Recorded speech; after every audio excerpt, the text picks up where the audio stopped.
You are listening to Christian Audio's production of Between Heaven and the Real World, My Story, by Curtis Chapman with Ken Abraham. This book is read by Paul Michael. This audio recording was produced in 2017 by Christian Audio, which owns the copyright. No portion of this recording may be reproduced for any reason without prior written consent from Christian Audio. This edition issued by contractual arrangement with Revell, a division of Baker Publishing Group. Originally published in English as Between Heaven and the Real World, My Story. Copyright 2017 by Curtis Chapman. All rights reserved. Please visit christianaudio.com, facebook.com/christianaudio, or twitter.com/christianaudio to offer your impressions of this work and to explore additional titles.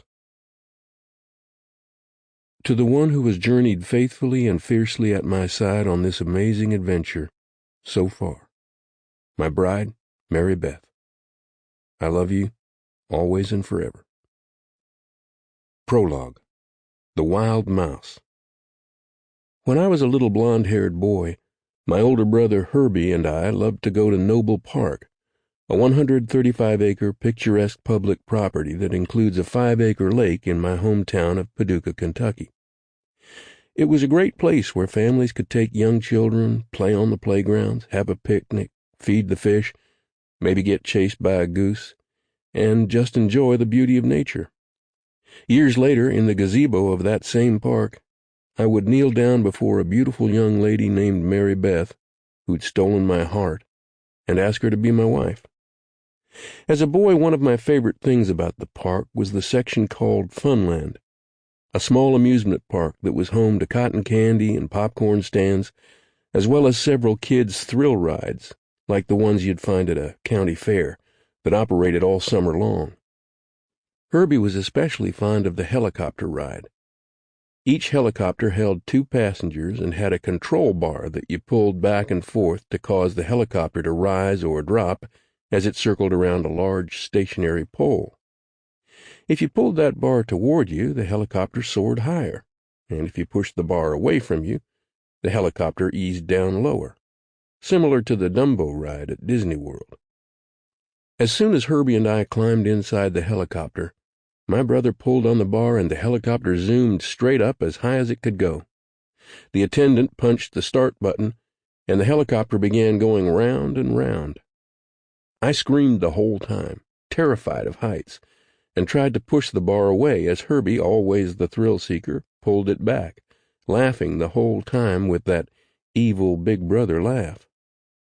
I got off the helicopter, took several deep breaths to calm myself down, and searched out the little train that slowly chugged around the park. That was more my speed. We'd chug past the haunted house and the tilt-a-whirl, and I'd reaffirm my commitment never again to step foot on that crazy, spinning death trap. If you can't tell, I was a bit of a safety-conscious young fella, a condition my brother found great joy in exploiting when given the opportunity. Then life changed for all of us in Paducah the day the Wild Mouse arrived at Noble Park. It was our town's first roller coaster. I hadn't ridden the Wild Mouse yet and had no intention of doing so. Even Herbie wasn't sure about this one, but all my friends were talking about it.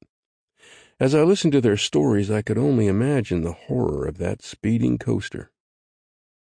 Man, that thing is terrifying. You drop down this hill and you twist and turn, and I thought I was going to fall out for sure. I'd never been to an actual amusement park where real roller coasters ripped and roared around the track, so I didn't know the difference.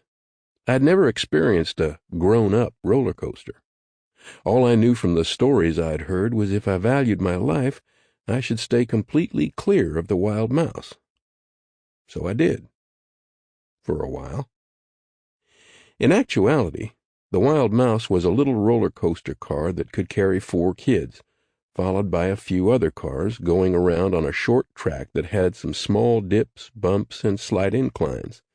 The cars weren't even connected, but ran in sequence. I should have known better. After all, the ride was named the Wild Mouse, not the Wild Dragon or the Wild Lion. Sample complete. Ready to continue?